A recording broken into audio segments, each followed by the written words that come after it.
شخصیت یہ ایسی پک چکی ہے کہ وہ نصیحت بھی نہیں سنتے. وہ کہتے ہیں آپ تو نیرو مائنڈڈ ہیں, آپ تو پرانے زمانے کے لوگ ہیں, اور پوچھتے ہیں آپ کے زمانے میں یہ ہوتا تھا.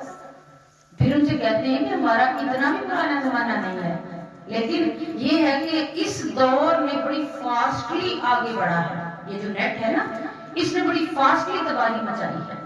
اور آپ دیکھتے ہیں کہ یہ فلسطین پر یہ سارے کا سارا یہ اصل میں ہمارے ملک پر جو حملے ہو رہے ہیں, ہمارے ملک پاکستان کی جو کیفیت ہے اس وقت, سیاسی کیفیت ہے, وہ کیا ہے؟ وہ ایک منافق کی چال ہے, کافر کی چال ہے. اب کتنے لوگ فورن کنٹریز میں جا رہے ہیں پاکستان کو چھوڑ کے, جو تو افورڈیبل ہے جن میں وہ جا رہے ہیں, اور جو بیچارے یہاں پس رہے ہیں. حال کوئی نہیں ہے. کس وجہ سے؟ ایمان کی کمزوری. ہم دیکھیے, ہم خود ان کو پروموٹ کرتے ہیں. ایک ایڈ آ گیا, غلط ایڈ آ گیا, اس کو دیکھا ہے تو بتائیے ان کو, یہ آپ کو تو مجھ سے زیادہ بہتر پتا نیٹ کا, تو ان کو پھر یہ مل رہے ہیں, پیسے مل رہے ہیں دشمن کو اس چال کے. ہم نے وہ دیکھا, ہم نے آگے پروموٹ کر دیا. صرف اس سینس میں بھی بے شک کر دیا کہ دیکھو یہ کتنی بے حیائی ہے, تو پروموٹ تو کر دیا. اس لیے یہ ساری چیزوں کو سوچنا, ہمارے اندر ایک خیال پیدا ہونا چاہیے. کم از کم ایک جماعت کے اندر ایسا خیال پیدا ہونا چاہیے کہ کچھ نہ کچھ تو صفائی ہم کریں گے نا. کم از کم اپنے ماحول کے تنکے ہی چن لیں گے, یہاں کے پتھر ہی چن لیں گے. انشاءاللہ اللہ پاک ہمیں توفیق عطا فرمائے. کہ تبصرہ تو بڑا ہو سکتا ہے, لیکن اس پر عمل اللہ پاک ہمیں توفیق عطا فرمائے. اس کے بعد آگے ہے, آگے بڑی زبردست آیت ہے اس بے حیائی سے بچنے کے لیے. یہ ہے سورہ نور. جی, سورہ نور کی آیت نمبر 29 سے 31. یہ کافی لمبی ہے لیکن ہم نے پڑھنی ضرور ہے کیونکہ یہ پردے پر ہے اور حیا پر ہے. اب دیکھیے, یہاں سے آپ کو ترجمے سے ہی بہت اچھی خاصی سمجھ آ جائے گی. اے حبیب صلی اللہ تعالی علیہ وسلم, آپ مومن مردوں سے فرما دیں کہ وہ اپنی نگاہیں نیچی رکھا کریں. اب دیکھیے, فساد سارا کس کا ہے؟ نگاہ کا ہے. نظر نے دیکھا تو بات دل تک پہنچ گئی. وہ میں نے آپ کو پہلے یہ سنائی ہے, اس سے ریلیونٹ جو نظم ہے نا, وہ سنائی ہے کہ دل کے انداز میں ہاں شرح بیان تک پہنچے, آنکھ سے دل میں گئے, دل سے زبان تک پہنچے. آنکھ نے دل سے کہی, دل نے زبان سے کہہ دی, بات چل نکلی ہے, اب دیکھیں کہاں تک پہنچے. سمجھ آ گئی؟ تو فساد سارا کس کا ہے؟ نظر کا. اب اس نظر کو حیا مل جائے, اس کو شرم مل جائے, اور اس کو غیرت مل جائے, تو پھر سارے فساد, دل بھی ٹھیک ہو جائے گا, پھر آپ کے انداز, آپ کے سارے اعضاء بھی ٹھیک ہو جائیں گے, اور پھر آپ کا جو ہے سارے کا سارا سسٹم بدل جائے گا. نگاہیں نیچی رکھا کریں اور اپنی شرمگاہوں کی حفاظت کیا کریں. جی, اور یہ ان کے لیے بڑی پاکیزہ بات ہے. بے شک اللہ ان کاموں سے خوب آگاہ ہے جو یہ انجام دے رہی ہے. آپ مومن عورتوں سے فرما دیں کہ وہ بھی اپنی, اب پہلے کس کا حکم ہے؟ مومن مردوں کا. اب مرد تو دندناتے ہوئے پھرتے رہے اور دیکھتے رہے, لیکن مردوں کو بھی حکم دیا گیا ہے اور عورتوں کو بھی حکم دیا گیا. اب مردوں کا پہلے کیوں حکم ہے اور عورت کا بعد میں کیوں ہے؟ حکم تو پہلے عورت کا آنا چاہیے تھا.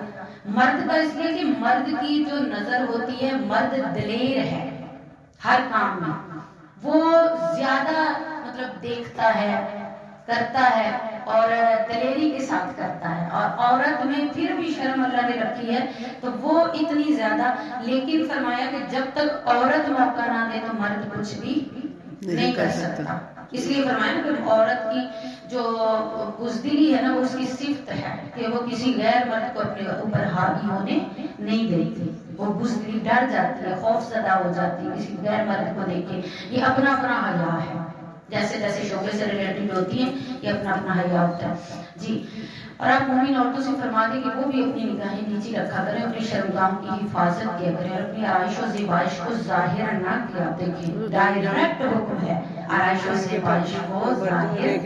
اب آپ جو بازاروں میں جانے والے دیکھتے ہیں, ہم بھی جاتے ہیں کبھی تو نظر پڑ جاتی ہے, دیکھتے ہیں کہ عورتیں کیسے ایسے لگ رہا ہے بعض اوقات کے جیسے پارلر سے ہو کے ہیں بازار جانے کے لیے. وہ تو مرد کو دیکھیں بفر جاتی ہیں, بفر جاتی ہیں. عذاب کیا ہے, اسی لیے فرمایا قریب بھی مت جاؤ. اب کون سی حیا والی مرد کی نظر ہے کہ جس کو معاف کرے؟ جو بن ٹھن کے عورت کو اگر زیبائش کا یا بننے ٹھننے کا حکم ہے تو صرف اپنے شوہر کے لیے. انڈور خواتین کے اندر آپ سج سمجھ سکتی ہیں، صاف ستھری رہ سکتی ہیں، لیکن جو زینت ہے وہ صرف مرد کے لیے، اپنے شوہر کے علاوہ کسی کے لیے. That's right.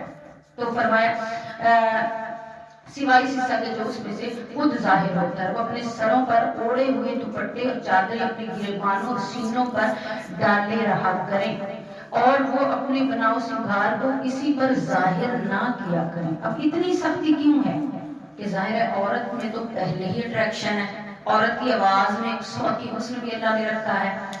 مرد کی آواز سخت ہوتی ہے، بدی ہوتی ہے، مردانہ ہوتی ہے، وہ اٹریکشن نہیں ہوتی سوائے نعت خواں لوگوں کی. تو لیکن ایک حیا والی عورت جو ہے نا، اس کو اپنے مرد کی آواز ہی اچھی لگتی ہے. ایسے ہی ہے نا، اس کو اپنے ہی مرد کی آواز اچھی لگتی جیسی بھی ہو. تو اس کے بعد عورت کی آواز میں اللہ نے اٹریکشن رکھی ہے. اب یہ وہ چیزیں ہیں جو کہ ارد گرد کے مشاہدے سے پتہ چلتی رہتی ہیں. اب اکثر مطلب ڈسکشن ہوتی، شاہ صاحب بہت زیادہ سخت ہیں اس معاملے، بہت زیادہ سختی کرتے بھی ہیں اور سخت ہیں بھی. تو آپ وہ اکثر بات ہو، وہ کہتے ہیں کہ عورت میں ایسے مرد کے لیے اللہ نے اٹریکشن عورت کے لیے مرد میں رکھی ہے کہ جب عورت گزرتی ہے تو وہ سارا آبزرو کرتا ہے، دیکھتا ہے، کیونکہ ظاہر ہے وہ مردوں کے ساتھ ڈسکشن کرتے رہتے ہیں مرد ان کے ساتھ. تو ان کی آواز اگر کسی کی اچھی ہو تو وہ اٹریکٹ ہوتا ہے اس کی طرف کہ اس کی آواز اچھی ہے، میں اس کے چہرے کو دیکھوں، اب میں اس کو دیکھوں کیسی بات کر رہی ہے.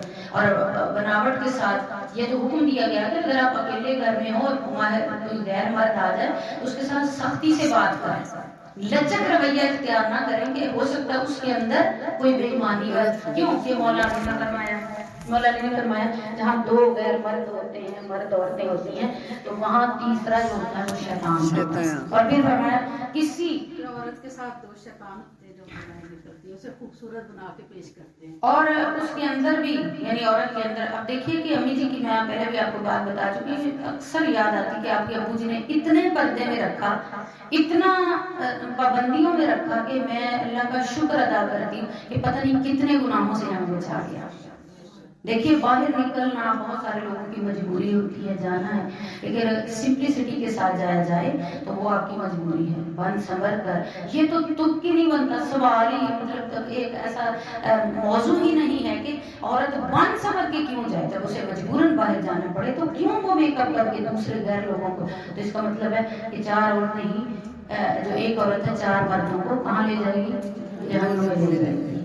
کیوں کہ وہ اس کا باپ ہوگا، اس کا بیٹا ہوگا، شوہر اس کا ہوگا، اس کا بھائی ہوگا.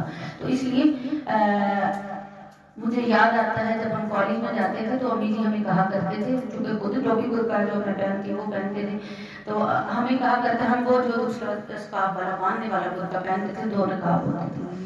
اور پرومس کیا ہوا تھا ہم ساری بہنوں سے، ہم فیصل آباد آتے تھے پڑھنے ڈسکورٹ سے، تو پرومس کیا ہوا تھا کہ اگر کسی نے نقاب اٹھائے تو میں نہیں دیکھوں گی، حشر کے میدان میں آپ کو پکڑوں گی. یہ امی جی نے ہمیں تڑی لگائی ہوئی تھی. اور اکثر مسائل بھی پیدا ہو جاتے آتے جاتے. ایک دفعہ باج کلثوم پھینکے ہوئے تھے دو نقاب، تو باج کلثوم کو آگے مٹی کا ڈھیر کوئی آیا تو نظر ہے تو پتہ نہیں چلا، وہ اس کے اوپر گر گئے. اور آگے کہا کہ ہمیں تھوڑی سی نظر کر دیں، اس طرح مسائل پیدا ہوتے ہیں. دو نقاب پھینکے تو صحیح طرح سے نظر، امی نے کہا نہیں ایسے ہی کرنا ہے. تو الحمدللہ بڑی نیک نامی کے ساتھ پڑھے، اور آپ کو پتا ہے کہ پھر اللہ پاک نے کرم نوازی بھی کی. تو یہ مثالیں ہیں دنیا میں اب بھی، یہ نہیں ہے صرف پچھلی مثالیں اب بھی ہیں.